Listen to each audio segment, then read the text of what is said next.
Hi hello అందరికీ నమస్తే welcome to Konangi entertainments నేను మీ ఖతర్నాక్ కవిత ప్రస్తుతం అయితే హైదరాబాద్ పార్లమెంట్ నియోజకవర్గంలో ఉన్నాము మరి ఇక్కడ ఎప్పటి నుంచో అసదుద్దీన్ ఓవైసీ ఎప్పటి నుంచో ఎంపీగా ఉన్నారు మరి ఇప్పుడు ఆయనకి గట్టి పోటీ ఇవ్వడానికి మాధవిలత గారు అయితే ఎన్నో రకాలుగా గట్టి ప్రయత్నాలే చేస్తున్నారు మరి ఒక విధంగా చెప్పాలంటే అసదుద్దీన్ ఓవైసీకి గట్టి పోటీ అనే చెప్పొచ్చు ప్రస్తుతం బీజేపీ పార్టీ నుంచి మాధవిలత గారు చాలా అద్భుతంగా ప్రచారాలు కొనసాగిస్తున్నారు మరి సోషల్ మీడియాలో మొత్తం కూడా ఇంతగా బీజేపీ పార్టీ నుంచి మాధవిలత గారు వైరల్గా అవుతున్నారు అని అంటే దానికి కారణం ఆవిడే మరి ప్రస్తుతం బీజేపీ పార్టీ నుంచి మాధవిలత గారితో పాటు కార్యకర్తలు కూడా ఉన్నారు ప్రచారంలో పాల్గొంటున్నారు మరి ప్రచారాలు మాత్రమేనా ఇంకా ఏమైనా జరుగుతున్నాయా అనే విషయాలను డైరెక్ట్గా వాళ్ళ ద్వారా అడిగి తెలుసుకునే ప్రయత్నం చేద్దాం. నమస్తే అండి, మీ పేరు? నా పేరు దర్శత లక్ష్మి. చెప్పండి, మరి ఇప్పుడు బీజేపీ పార్టీ నుంచి మాధవిలత గారు అసదుద్దీన్ గారికి గట్టి పోటీ ఇవ్వడానికి వస్తున్నారు. మరి ఇన్ని రోజులు మీరు ప్రచారంలో పాల్గొన్నారు, పరిస్థితులు ఎలా ఉన్నాయి, మీకు ఏ విధంగా అనిపిస్తుంది? మేము గత 4-5 రోజుల నుంచి కూడా ప్రచారంలో పాల్గొంటున్నాము. పొద్దున్న నుంచి మొదలు పెట్టుకొని రాత్రి వరకు కూడా తనతోటి మేము ప్రచారం చేస్తూ ఉన్నాము. బ్రహ్మాండంగా ఉన్నది, ప్రతి ఒక్కరిలో స్పందన మంచిగా ఉన్నది. ఓన్లీ ఒక హిందువులనే కాదు, ముస్లిం ఏరియాలలో కూడా ఇదే చంద్రాయన్గుట్ట నియోజకవర్గంలో దగ్గర 4 రోజుల నుంచి కూడా మేము పర్యటిస్తూ ఉన్నాము. మొన్న బార్కాస్ చేసినాము, ఉప్పు కూడా చేసినాము, జంగంపేట చేసినాము, ఈరోజు రియాసత్ నగర్లో ఉన్నాము. నిజంగా కూడా అద్భుతం, ఎందుకంటే చంద్రాయన్గుట్ట అనే వరకల్లా ఏఐఎంఐఎంది ఒక గడ్డలాగా భావిస్తూ ఉంటారు. కానీ ఇక్కడ కూడా మంచి స్పందన ఉన్నది. ముస్లిం సోదరులతో కూడా మేము మాట్లాడడం జరిగింది. వాళ్ళు చెప్తా ఉన్నారు ఏంటంటే ఇన్ని సంవత్సరాల నుంచి వాళ్ళ అరాచకాలు నడిచినాయి, ఇక మాత్రం నడవవు అని. అవును క్యా కర్తే उन किसको भी नहीं करते, गरीब लोगों के लिए बारे में सोचते ही नहीं, उनका उन खुद कमा ले रहे, किसको होना वैसा अब बहुत मान लिया अब तो हम नहीं करेंगे, बिल्कुल हम उनको नहीं ఓట్ देंगे అని వారి మాటలల్లనే బార్కాస్లో చెప్పడం జరిగింది. ముస్లిం మహిళలు కూడా చెప్తా ఉన్నారు, ఎప్పుడు చూసినా మా పిల్లలు అదే పరిస్థితి ఉన్నారు, అబ్ నై చాయింగే హమ్, अब तो हम ఓట్ నై దాలింగే బోత్ మాన్ లియా అని వాళ్ళు కూడా చెప్పడం జరుగుతూ ఉన్నది.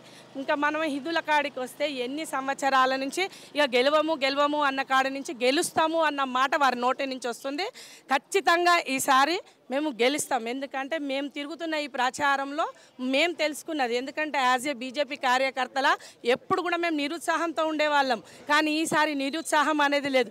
ప్రతి ఒక్కరం కూడా మంచి స్పందనతోటి ఒక శక్తితోటి మేము ముందుకెళ్తా ఉన్నాం. ప్రత్యేకంగా రాహుల్ గాంధీ గారు కూడా ఏం చెప్పినారంటే హిందువుల దగ్గర ఒక శక్తి ఉన్నది, ఆ శక్తితో కొట్లాడాల్సిన అవసరం ఉన్నది అని. అరే శక్తి అందరిలో ఉన్నది, ఏ శక్తితో నువ్వు కొట్లాడుతావు? మేము ముఖ్యంగా ప్రశ్నిస్తూ ఉన్నాను ఒక మహిళగా, ఏ శక్తితో నువ్వు కొట్లాడుతూ ఉన్నావు? తల్లి ఒక శక్తి, బిడ్డ ఒక శక్తి, భార్య కూడా ఒక శక్తి, ఇక్కడ వచ్చిన మాధవిలత గారు కూడా ఒక శక్తి. వినాశకాలే విపరీత బుద్ధి అని వినాశకాలానికి దగ్గరికి వచ్చిన ఇక్కడ ఓవైసీ బ్రదర్స్ వాళ్ళకి వినాశం తప్పదు.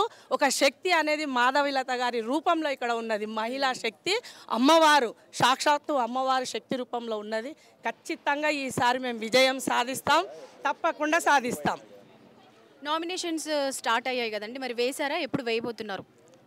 24th రోజు వేస్తున్నామండి నామినేషను. ఆ రోజు మంచిగా ఉంది. సో ఆ రోజు అప్పటి వరకు, ఎందుకంటే మేము ప్రచారంలో వెళ్ళేటప్పుడు కార్యకర్తలమే అనుకుంటున్నాం, కానీ ఎక్కడెక్కడ నుంచో కూడా మహిళలు వస్తూ ఉన్నారు. మొన్నైతే మహారాష్ట్ర నుంచి 10 మంది మహిళలు వచ్చినారు, భువనగిరి నుంచి వచ్చినారు, చేవేళ్ళ నుంచి కూడా వచ్చినారు, నిన్ననైతే రాయగిరి నుంచి కూడా వాళ్ళు వస్తానికి సిద్ధంగా ఉన్నారు.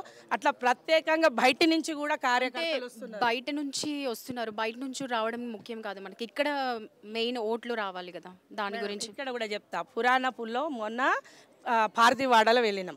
పార్థివాడలో వెళితే ఇంట్లో నుంచి ప్రతి ఒక్క మహిళ బయటికి రావడము, పిల్లలు, భర్త, అసలు ఆ పురాణపుల్ ఏరియా మొత్తము మా కార్యకర్తలు మేము పక్కకు జరిగిపోయినాం అంతా వాళ్ళే. ఎందుకంటే మీరు ఛానల్స్లో చూసి ఉంటారు, మళ్ళీ ఒకసారి చూడండి ఏ రకంగా ఉంది. అంబేద్కర్ జయంతి రోజు ఏ రకంగా ఉన్నది, చంద్రాయన్గుట్ట లొకేషన్లో పబ్లిక్ కూడా వాళ్ళే రావడం జరిగింది. మొన్న వెళ్ళిన బార్కాస్లో కూడా రావడం జరిగింది. రైట్ అండి, ఇప్పుడు ప్రచారం అనగానే చాలా సమస్యలు ఎదురవుతూనే ఉంటాయి.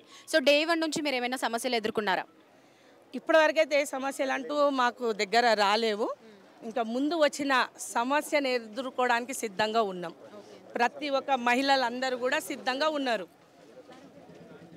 ఏ సమస్య సో ప్రజల సమస్యలు ఏమైనా చెప్పుకుంటూ బాధపడిన వాళ్ళు ఎవరైనా ఉన్నారా? అంటే మాకు ఈ ప్రాబ్లం ఉంది, 10 సంవత్సరాల్లో అసదుద్దీన్ గారు ఇది చేయలేదు అది చేయలేదని బాగా చెప్పుకున్న సమస్యలు ఏమైనా చెప్పారా? ఉన్నాయండి. జంగమెట్టు డివిజన్లో నాగులబండ ఏరియా అయితే ఎంత అధ్వానంగా ఉందంటే మొత్తం చెత్త చెదారం, చిన్న చిన్న సందులు గల్లులా ఎక్కడ పోయినా కూడా చెత్త వాతావరణం. అసలు తనను కలిస్తే ప్రతి ఒక్కరు చెప్పుకోవడం. మొన్ననైతే బార్కాస్లో ఒక ఆటో డ్రైవర్ అండి, ఆయన ఆగి మరీ తనతో మాట్లాడడం జరిగింది. ఆయన ఒక్కటే మాట అంటున్నాడు, మేము ఏళ్ళ నుంచి నడుపుతున్నాం, मेरा एक जाति ఆటో भी नहीं है, किराए का ఆటో है, हमारे बाल बच्चे को पालना हमारे को मुश्किल है बल्कि. రైట్ అండి, థ్యాంక్ యూ అండి, థ్యాంక్ యూ. మీరు చెప్పండి ఏమంటున్నారు? తప్పకుండా బీజేపీ పార్టీ ప్రచారం ఎలా కొనసాగుతుంది? మరి మన బీజేపీ పార్టీ నుంచి మాధవిలత గారు ఎంత మెజారిటీతో గెలవబోతున్నారు? బ్రహ్మాండంగా కొనసాగుతుందండి బీజేపీ పార్టీది. అసలు ఇది ఊహించండి ఎవరు కూడా. ఓల్డ్ సిటీలో ఇట్లా బీజేపీ పార్టీకి ఇంత స్పందన, ప్రజలలో ఇంత స్పందన వస్తుందని ఎవరు ఊహించలేదు. అలాంటి స్పందన ఇప్పుడు మాధవిలత గారు అందరిలో తీసుకొచ్చిండ్రు. ఒక హిందూస్ అనే కాదు, బీజేపీ అనగానే అందరు హిందూస్ పార్టీకి సంబంధించింది అని అనుకుంటారు.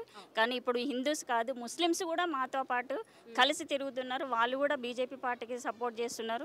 ఎందుకంటే ముఖ్యంగా మహిళలు, వాళ్ళకి త్రిపుల్ తలాక్ కానీ ఇలాంటి కొన్ని వాటిలలో వాటికి బీజేపీ ప్రభుత్వం వాళ్ళను అందులో నుంచి విడిపించింది, దాన్ని రద్దు చేశారు, రద్దు చేసింది. అంటే వాళ్ళు ఇన్నేళ్ళు వాళ్ళు ఆ కట్టడిలో మునిగిపోయి ఉన్న వాళ్ళని వాళ్ళకు ఒక విడుదల లాగా చేసిండ్రు. అందుకని చెప్పేసి అందరూ కూడా బీజేపీ పార్టీకి ఎంతో కృతజ్ఞత చూపిస్తూ లేడీస్ మాత్రం చాలా సపోర్ట్ చేస్తున్నారు. లేడీస్ మాత్రం చాలా సపోర్ట్ చేస్తున్నారు. అలాగే జెంట్స్ కూడా, లేడీస్ ఒకటనే కాదు, వాళ్ళు వాళ్ళ పిల్లల్ని అంటే ఎంతసేపు వాళ్ళ పనులల్లో ఇట్లా చేసుకోవటమే తప్ప వాళ్ళకి ఎడ్యుకేషన్ పరంగా కానీ, వాళ్ళకి ఇంకా ఉద్యోగ పరంగా కానీ, వాళ్ళకి ఇంకేదన్నా గవర్నమెంట్ సపోర్ట్ కానీ వాళ్ళకి ఏమి అందట్లేదు. మా పిల్లల్ని మేము ఎంతసేపు పనులలో పెట్టి వాళ్ళని మేము పోషించుకోవాల్సి వస్తుందండి అని చెప్పేసి వాళ్ళు ఎంతో ఇబ్బంది పడుతున్నారు. సో అలాంటివి కూడా ఇప్పుడు మన గవర్నమెంట్ కనుక, మన మేడం కనుక వచ్చేది ఉంటే వాళ్ళకి పిల్లలకి తప్పకుండా సపోర్ట్, తప్పకుండా బీజేపీ పార్టీ నుంచి మాధవిలత గారు గెలుస్తారని ధీమా వ్యక్తం చేస్తున్నారా? మేము ఖచ్చితంగా చెప్పగలుగుతున్నాం అండి. రైట్ అండి, చెప్పండి. ఇప్పుడు నార్మల్గా హోల్ సిటీలో నడవాలి రావాలి ఒంటరిగా అంటేనే భయపడుతున్నాం.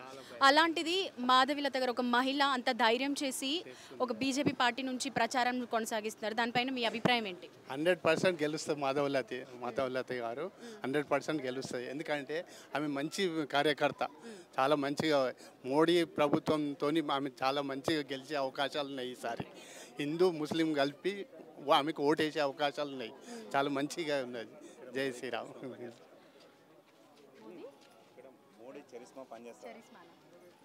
ఇక్కడ మోదీ గారి చరిష్మా పనిచేస్తుందంటారా? చేస్తుండే, ఎందుకు చేయదు? చేస్తుంది.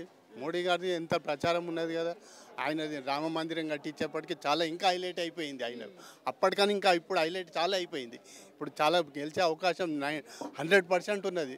అది మేము అవకాశంతో మేము చెప్తున్నాం. సో ఎంత మెజారిటీతో గెలుస్తుంది అనుకుంటున్నారు మీరు?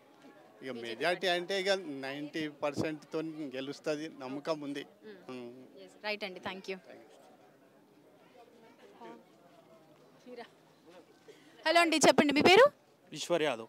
ఈశ్వర్ యాదవ్, చెప్పండి మీరు ఏమనుకుంటున్నారు? బీజేపీ పార్టీ నుంచి ప్రచారంలో మీరు కూడా పాల్గొంటున్నారు కదా, మరి ప్రచారం అంతా ఎలా కొనసాగుతుంది? మీరు ఇన్ని ప్రచారాల్లో బీజేపీ పార్టీ పైన ప్రజల అభిప్రాయం ఎలా ఉంది?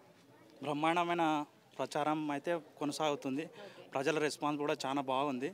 ప్రజలు ఏమంటారు అంటే మాధవలత గారిని చూడంగానే ఆకర్షిస్తారు. వాళ్ళు లోపల ఉన్న వాళ్ళు కూడా బయటకు వచ్చి మాధవలత గారిని ఆశీర్వదిస్తారు, వారిని దండలేస్తారు, వాళ్ళు ప్రత్యేకంగా స్వాగతిస్తారు. వారు మీకు చెప్పకపోయినా మేము ఓటేసి మిమ్మల్ని గెలిపిస్తామని చెప్తారు. So BJP